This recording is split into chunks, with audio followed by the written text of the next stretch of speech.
지난 2002년 미국 정부는 한국 전쟁에서 활약한 4대 전쟁 영웅을 선정했습니다. 여기에 선정된 인물은 맥아더 장군, 리지웨이 장군, 백선엽 장군, 그리고 김동석 대령이었습니다. 당시 우리나라에서는 나머지 3명의 인물이 모두 사성 장군 이상이고 그들의 활약상에 대해서도 익히 알고 있었지만 김동석 대령에 대해서는 잘 알지 못하고 있었습니다. 그럼 미국 정부가 우리나라 사람들도 잘 모르는 김동석 대령을 왜 4대 전쟁 영웅으로 선정했는지 그 이유에 대해 알아보겠습니다. 김동석은 1923년 소련 연해주에서 태어났습니다. 그의 할아버지 김군삼은 한양에서 머슴살이를 하던 자였지만 결혼 후 글자를 익히고 공부를 시작해 과거 시험에 합격할 수 있었으며 함경북도 종성에 군수로 부임하게 되었습니다. 하지만 한일합방 이후 김군삼은 일본의 억압을 피해 소련 연해주로 이주하게 되었고 그곳에서 큰 농장을 경영해 부유한 생활을 이어나갔습니다. 김동석의 아버지 김응남은 그리 성실한 인물이 아니었으며 젊은 나이에 세상을 떠났기 때문에 그는 큰할아버지 김응록의 양자로 들어가게 되었습니다. 큰아버지인 김응록은 사업 수완이 매우 뛰어나 연해주에서 수산 도매업으로 크게 성공하였고 목재업에도 진출해 당시 일본의 재벌 기업이었던 다이레이의 부사장직을 맡는 등 큰 돈을 번 사람이었습니다. 김동석은 이렇게 거부였던 큰아버지 밑에서 매우 유복하게 자랄 수 있었습니다. 학창시절 운동에 소질이 있었던 그는 특히 유도를 잘해 학교 대표 선수가 되었으며 하얼빈시 유도 대회에서 우승을 차지하기도 했습니다. 학교를 졸업한 김동석은 큰아버지의 일을 도와 중국과 소련, 몽골을 돌아다니며 목재회사의 일을 도왔습니다. 1945년 태평양 전쟁에서 일본이 패망하게 되자 중국 국민당의 총수 장개석과 당시 소련 홍군 사령부 대표는 하얼빈의 통치권을 놓고 회담을 하게 되었습니다. 이때 러시아어와 일본어, 중국어에 모두 능통했던 김동석은 이 회담에서 장개석의 통역관으로 활동하기도 했습니다. 이 일이 계기가 되어 장개석의 추천을 받은 그는 황포군관학교에 입교했으며 졸업 후에는 국민당 소속 자유대 소령 계급으로 인간하게 되었습니다. 당시 그의 임무는 하얼빈 지역의 조선족을 보호하고 그들이 한국으로 무사히 돌아갈 수 있도록 안전을 확보해 주는 것이었습니다. 이 시절 김동석은 박정희와 첫 만남을 갖기도 했습니다. 전쟁이 끝날 무렵 박정희는 만주군 중위로 중대장직을 맡고 있었는데 그는 중대원을 모두 이끌고 한국으로 돌아가고 싶었지만 여비가 없어 만주 장춘역 앞에서 서성이고 있었다고 합니다. 이 모습을 발견한 김동석이 박정희에게 말을 걸게 되었고 박정희의 사정을 전해들은 그는 한 다발의 돈을 건네주게 되는데 박정희는 이 돈으로 중대원들과 함께 한국으로 들어올 수 있었다고 합니다. 국공내전에서 중국 공산당이 승리하게 되자 국민당군 소속이었던 김동석은 조선인 공산당원에게 체포되는데 그곳에서 그는 처형을 당할 위기에 처하기도 했지만 간신히 그들을 설득해 풀려날 수 있었습니다. 공산당의 박해를 피해 서울로 내려온 김동석은 1948년 친구인 김은환과 함께 육군사관학교에 지원하게 되었습니다. 당시 시험 과목은 국어와 국사, 수학이었는데 김동석은 수학을 못해 매우 난감한 입장이었지만 친구인 김은환이 답안지를 몰래 바꾸어 주어 간신히 합격할 수 있었다고 합니다. 육군사관학교를 졸업하고 잠교로 인간한 김동석은 1950년 6월 황해남도 옹진반도에 위치한 독립 17연대 중대장으로 근무하고 있었습니다. 전쟁의 발발과 함께 계속해서 후퇴를 거듭하던 17연대는 경상북도 상주 지역에서 북한군 15사단과 전투를 벌이게 되었습니다. 화령장 전투라 불린 이 격전에서 미리 매복을 하고 있던 17연대는 북한군 15사단의 2개 연대를 격퇴시켜 우리 군이 낙동강 전선을 구축하는 데 시간을 확보할 수 있었습니다. 낙동강 전선에서 첩보 부대장이 되어 활동을 하게 된 김동석은 어느 날 미군 사령부로부터 큰 질책을 받게 되었습니다. 지금 대구와 부산이 함락될 위기에 처해 있는데 첩보 부대는 적의 정확한 위치도 파악하지 못하고 무엇을 하고 있느냐라는 것이었습니다. 당시 유엔군은 아무리 항공 관측을 하여도 북한군의 정확한 직결지를 알아내지 못해 제대로 된 반격 계획을 수립하지 못하고 있는 실정이었던 것입니다. 이에 김동석은 부대원들을 이끌고 낙동강을 도강해 적진으로 침투하게 되었습니다. 그곳에서 농민 복장으로 위장한 그들은 도망간 소를 잡는 척하면서 북한군의 직결지와 매복 지점을 파악할 수 있었습니다. 김동석은 이 내용을 미8군 사령부에 보고하게 되었고, 이에 미군은 98대의 B-29 폭격기를 동원해 대규모 융당 폭격을 실시했습니다. 이 작전의 공로로 소령으로 진급한 김동석은 국군 1사단의 첩보 부대장이 되어 백선엽 사단장을 보필하게 되었습니다. 그의 첩보 부대는 아군이 서울을 탈환하고 평양으로 입성하는 데 있어서 여러 정보를 제공해 1사단은 큰 전과를 올릴 수 있었습니다. 얼마 후 중공군의 개입으로 전세가 역전되자 국군과 유엔군은 빠르게 후퇴할 수밖에 없었습니다. 하지만 첩보부대 제1지구대를 맡고 있던 김동석은 후퇴를 거부하고 경기도 북부와 황해도 일대에 거점을 마련했으며 그곳에서 첩보 수집 활동을 계속했습니다. 그가 지휘하는 첩보부대 제1지구대는 적 요인을 암살하거나 포로 납치, 그들의 집결지를 파악하는 임무를 수행했습니다. 이 과정에서 김동석은 주요 정보를 우선 미군에게 먼저 보고하곤 했는데 이에 대해 우리 군 지휘부에서는 불만이 많았습니다. 그렇게 중요한 정보를 한국군 지휘부에 보고하지 않고 왜 미군에게 먼저 보고하느냐라는 것이었습니다. 여기에는 나름 사정이 있었는데 김동석 입장에서 한국군에게 먼저 보고하면 그 정보가 내부 간첩에 의해 누설되어 작전을 실패한 경우가 여러 번 있었던 것입니다. 따라서 그는 첩보 작전은 행정 절차가 중요한 것이 아니라 그 정보를 가장 효율적으로 사용할 수 있는 곳에 제공하는 것이 중요하다라며 위기를 모면했다고 합니다. 1951년 1월 북한인민군이 서울을 다시 점령하게 되는데 이때 유엔군 사령부에서는 한 가지 의문점이 있었습니다.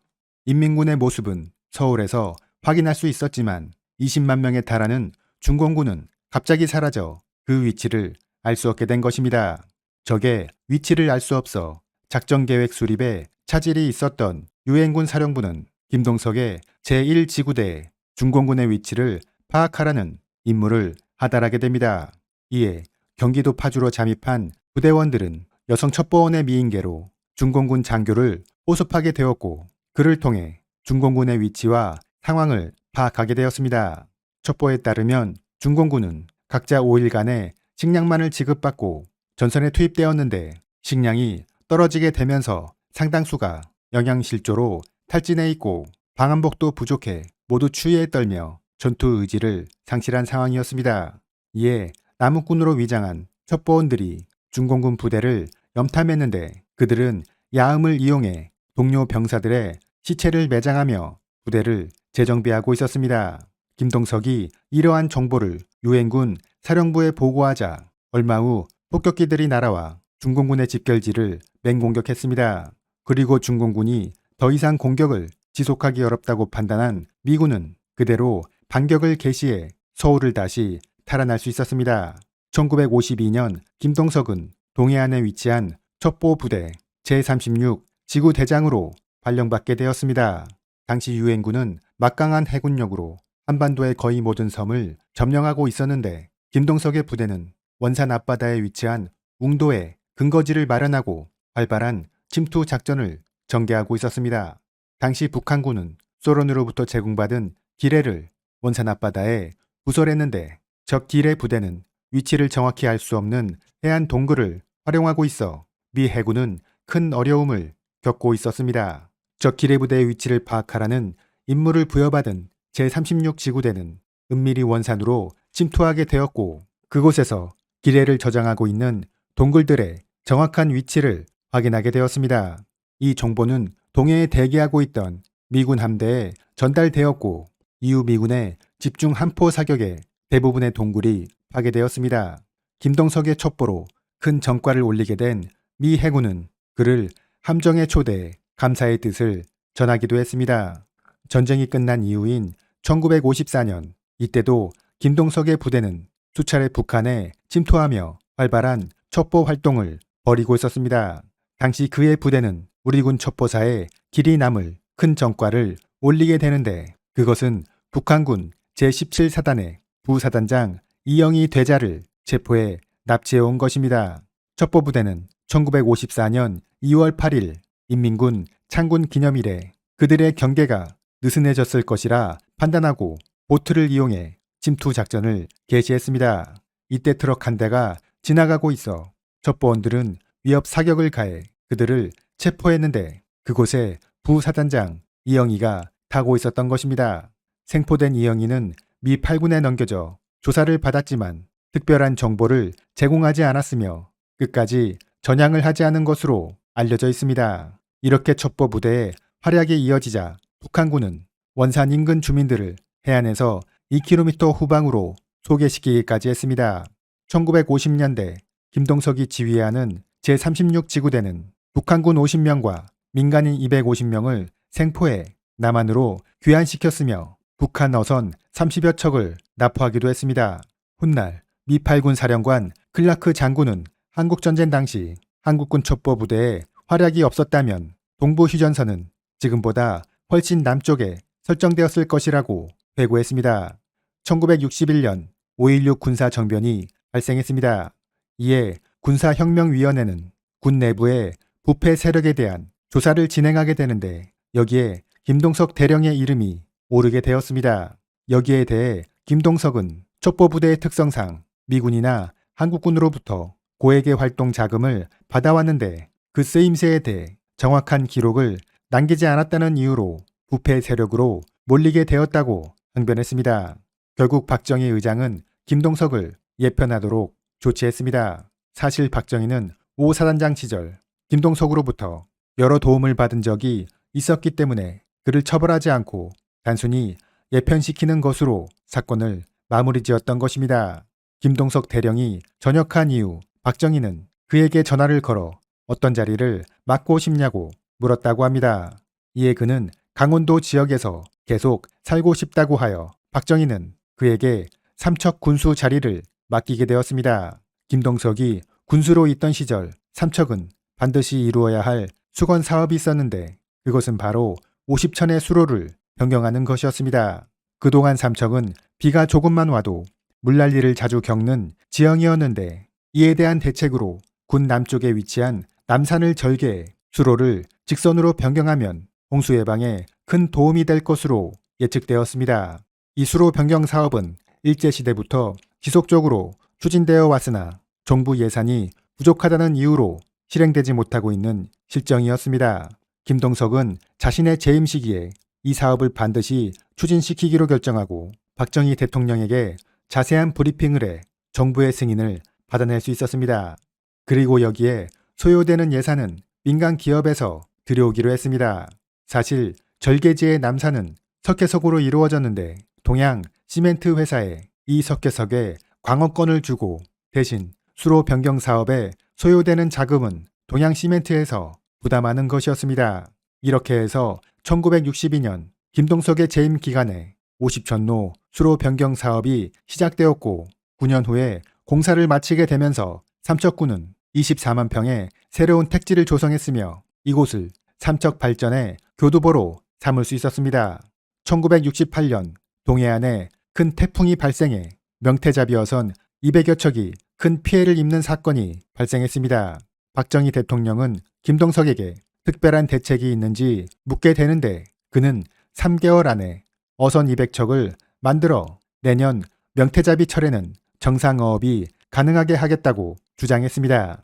주위 공무원들은 그것이 불가능한 일이라며 반대했지만 그는 정부에서 대규모 벌목을 허가해 준다면 목재 수급은 가능하고 또한 일본 도요다의 우시지마 사장이 김동석의 학교 동문인데 그에게 부탁하면 선박 엔진 200대를 수급할 수 있다며 자신감을 보였습니다. 결국 김동석의 주도로 단 3개월 만에 명태잡이 어선 209척이 진수되었으며 어부들은 돌아오는 명태잡이철에 정상적인 어업이 가능하게 되었습니다. 김동석은 이후에도 강릉시장, 속초시장, 목포시장, 수원시장 등을 역임했으며 각 부임지에서 그동안 수행하지 못했던 수건 사업을 과감하게 추진하는 모습을 보였습니다.